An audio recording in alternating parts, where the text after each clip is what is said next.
Hello, creative crafters. It's been a while since I posted a video. I've had a lot of things going on recently. I want to thank my dear friend Beverly from Beverly Stunning Creation for posting about my dental procedure.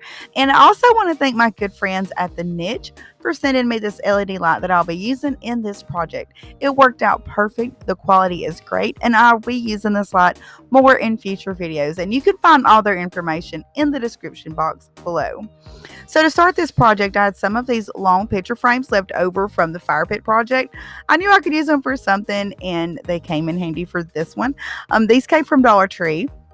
And I first planned on using just one picture frame, but as the project unfolded, I ended up using two. I spray painted both of them silver, set them to the side to let them dry, and in the meantime, I had an extra one to work with. And I also grabbed a couple of these clear plastic trays from Dollar Tree.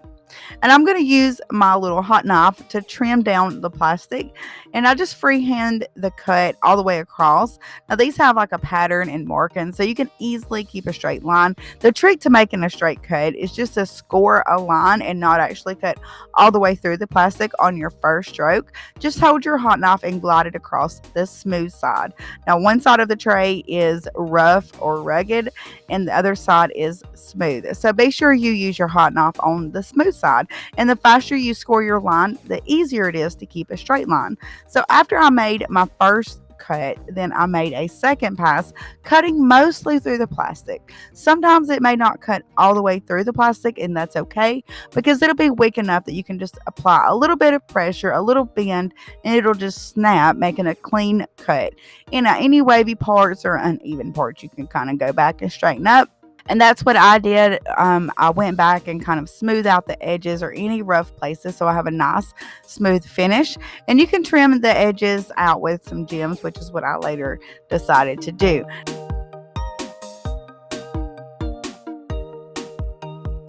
And I want to show here that the tray will fit nice inside of the frame or in the back of the picture frame without cutting the handles or the short sides of the tray.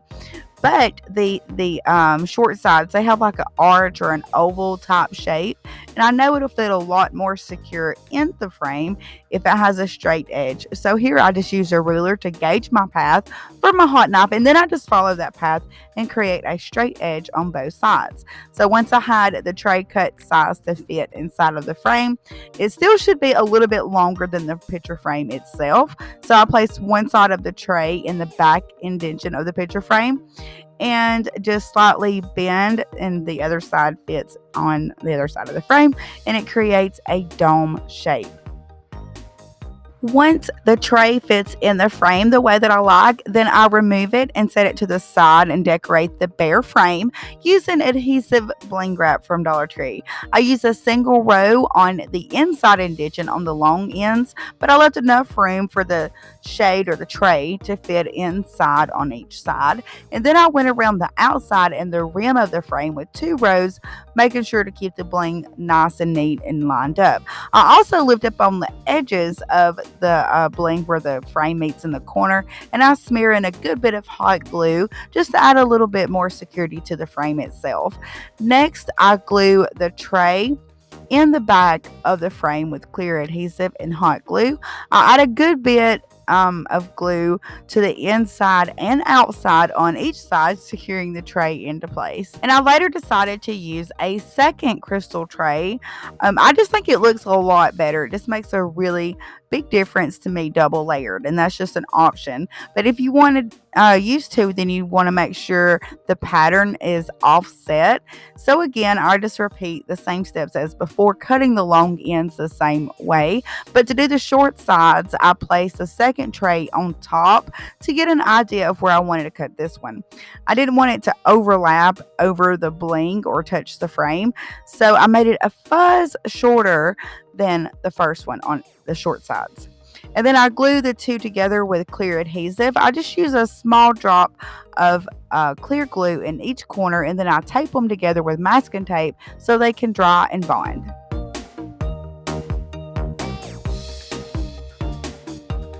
And once those had a little bit of time to dry, I glue acrylic gems along the short side with hot glue. And then I glue some small gems that came from Michael's between each one of the acrylic Dollar Tree gems. And I just line these up back to back or side by side and from top to bottom. Now, this helps secure the top shade in place just that much more. And I also add a nice bead of hot glue along the rim of the two trays, sealing that gap with hot glue and connecting the two together. Now, for my second frame, I'll be using 2 of the 5x7 mirrors from Dollar Tree, and these just happen to fit in the long frames perfect. So I glue one on each side of the second frame with clear adhesive and hot glue, leaving a pretty big gap in the center between the mirrors. Now I'm getting ready to put everything together and put my light in. And as I mentioned earlier, the quality of this light is super great. What I love about this light is the many options you have to hang or install it. It has Velcro already in place, so all you have to do is peel and stick.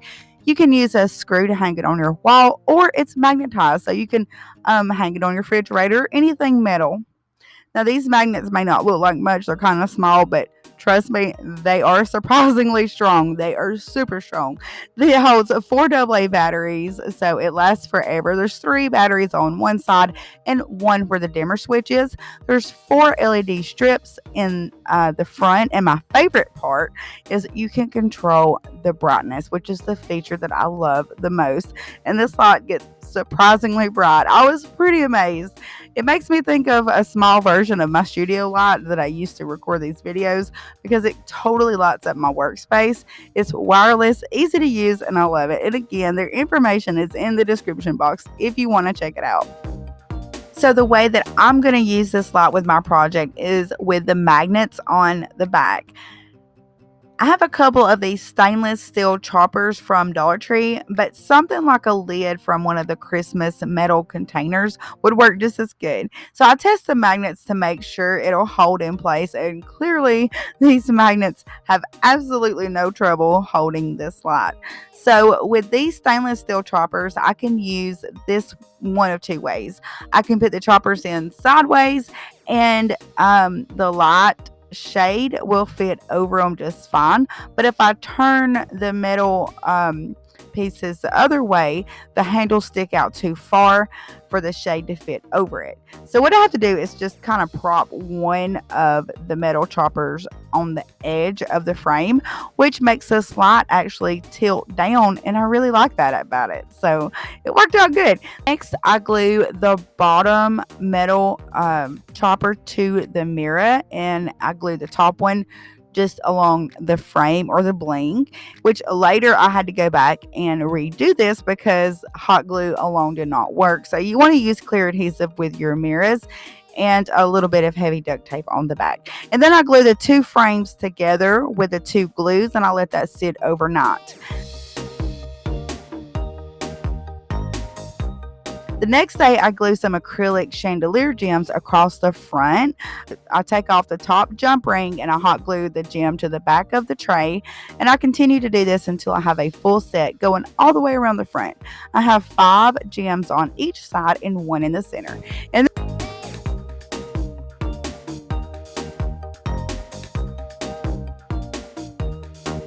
then I trim the sides out by gluing acrylic gems to the edge of the rim on the top and bottom with hot glue. Now, to access the batteries, I had to remove a section of the diamond wrap where I had glued that top metal piece.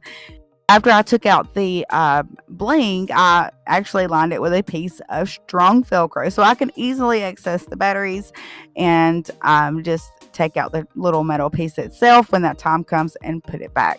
So I finished it off by replacing that area with a new strip of bling, and then I add a bracket that came in one of the little Dollar Tree picture frames. I bent the bracket out just a little bit with my pliers and used a tiny bit of hot glue in the 2 little screws that came with it. I tested the bracket out and made sure it was going to hold nice and strong, and then I hung it on the wall, and this is the final results.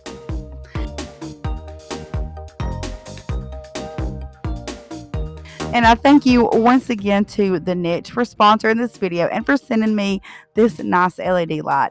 I very much enjoyed this project. I hope you enjoyed this project and maybe got some ideas and were inspired. I really appreciate you watching, and I'll see you again in the next one. Until then, happy crafting, my friends.